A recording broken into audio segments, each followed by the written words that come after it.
Bonjour à tous, très chers abonnés, vous qui nous suivez de partout, restons en direct. Nous avons tous suivi les témoignages du révérend Dr Israël Kafouti et après cela, on va poser une des questions à quelqu'un. Vous aussi, ne manquez pas à poser toutes vos questions. Laissez-nous des commentaires, laissez-nous le message. Le révérend est disponible pour vous répondre. Est-ce que vous pouvez là? Bonjour pasteur, après avoir suivi le témoignage du révérend, avez-vous quelques questions à poser parce qu'il est disponible à répondre à toutes vos questions et suggestions? Merci beaucoup, pasteur Dadi Dr Israël Kafouti. Je viens de suivre la révélation que vous avez reçue pendant vos 3 jours de coma. Ma question est celle-ci. Par rapport au salut, où peut-on trouver ces saluts? Question. Comment les croyants peuvent conserver ces saluts jusqu'au retour de Jésus-Christ? Ce sont de belles questions, 2 belles questions qui méritent de très bonnes réponses, des réponses claires dans lesquelles il n'y aura pas de polémique absolue. Ma réponse est la suivante. Le Seigneur Jésus-Christ a insisté et insiste encore sur le salut.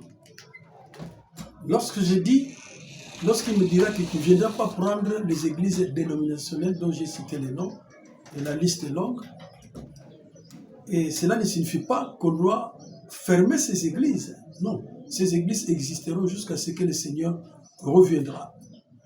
Mais le salut étant une personne et une œuvre, qui est la personne de Jésus-Christ et son salut, nous croyons que le salut, qui est un acte divin posé par le Seigneur Jésus-Christ, qui a porté la nature pécheresse de l'homme en la crucifiant sur la croix de Golgotha, le salut nécessite la foi d'abord, la foi sur l'œuvre de Jésus-Christ. Il n'y a pas de foi s'il n'y a pas de mort et de résurrection de Jésus-Christ. Donc la mort et la résurrection de Jésus-Christ est le socle même du salut. Par sa mort, il a payé le prix du péché.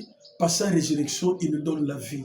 Maintenant, une église vivante qui donne le salut est une église qui certifie la doctrine de Jésus-Christ par sa mort et sa résurrection. 1 Corinthiens 15, je crois c'est le verset 17, dit « Si Christ n'est pas ressuscité, la foi est vaine. » Je voudrais aussi dire ceci. Dans tous les endroits dans le monde entier où on ne croit pas à la résurrection de Yehoshua, il n'y a pas la foi, il y a plutôt la croyance. Donc beaucoup de gens sont dans la croyance, mais ils ne sont pas dans la foi. La foi aussi est une personne. La foi, c'est Jésus-Christ et son œuvre. La foi, c'est ce que Dieu va faire pour moi. La foi, c'est ce que Jésus-Christ a fait pour moi. Et c'est ça qui génère le salut. Alors, ces saluts-là se retrouvent dans une église qui présente correctement la doctrine de Jésus-Christ par sa mort et sa résurrection. Et la personne qui reçoit Jésus-Christ passe aussi par sa mort et une résurrection spirituelle. Donc, tel que je suis là, je suis mort en Christ. Si je vis, ce n'est pas moi qui vis, mais c'est Christ qui vit en moi. C'est ce que l'apôtre Paul a dit. Alors là, on ne ferme pas toutes ces dénominationnelles. Ça n'existe pas, personne ne va le fermer, à moins qu'eux-mêmes puissent fermer leur confession. Mais les confessions existent. Le problème maintenant, c'est de voir est-ce que la qualité de l'enseignement qui est donné dans ces confessions correspond à ce que Christ révèle par sa mort et sa résurrection. Est-ce que dans cette confession, on présente réellement le salut? Donc, l'église véritable, qui est l'église de Jésus-Christ sur terre, c'est l'église qui présente le salut de l'humanité entière. Dans le salut bien-aimé, il y a beaucoup d'enseignements. Ça m'étonnerait que quelqu'un dise non, l'enseignement du salut, c'est rudimentaire, nous devons chercher les rémas de révélations spectaculaires, etc. Non, non, non, messieurs. selon ce que le Seigneur m'a donné, le salut est fondamental. Le salut est le kérigme, le socle de la doctrine. Donc, que ce soit la révélation, que ce soit les rémas, que ce soit beaucoup de mystères, de je ne sais quoi dans les Écritures, si cela ne se repose pas sur le salut, alors là, on a perdu le temps inutilement. Donc, la bonne église terrestre, visuelle, c'est l'église où il y a la personne et l'œuvre de Jésus-Christ et que le salut est enseigné et que les gens reçoivent le salut. En dehors du salut, il n'y a pas meilleur message. Ça, c'est ma première question, ma première réponse plutôt à votre question. Et à la deuxième question, comment le chrétien ou le croyant peut garder son salut jusqu'au retour de Jésus-Christ? Je voulais vous dire ceci. Dans la montre des humains, c'est difficile de connaître les jours où Jésus va revenir. Parce que Dieu ne travaille pas avec les chronos humains, mais il travaille avec le kairos.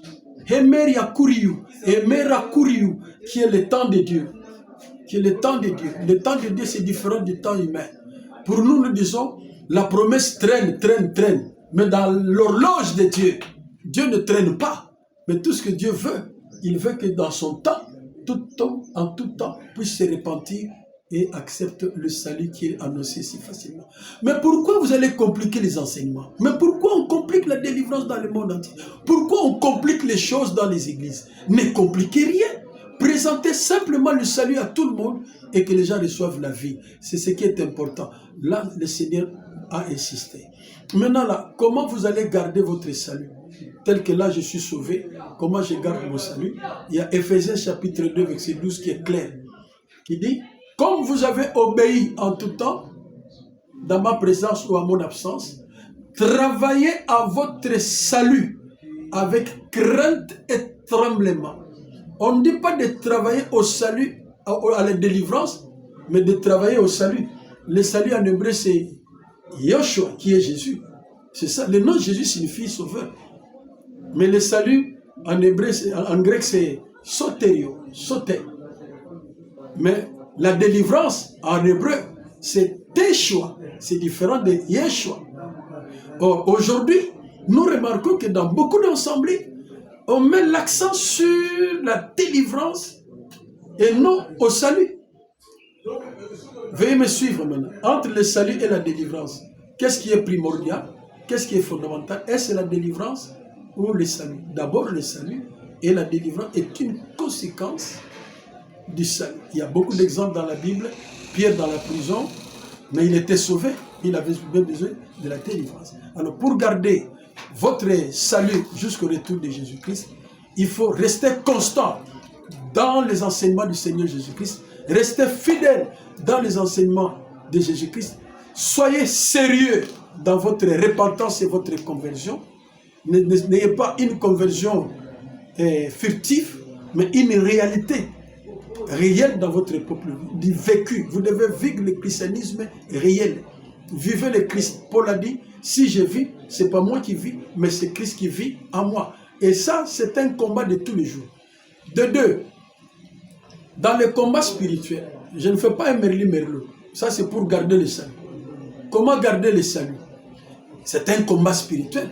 Et quel est le plus grand combat spirituel? Est-ce de combattre les démons ou les esprits méchants? Non, ça viendra après.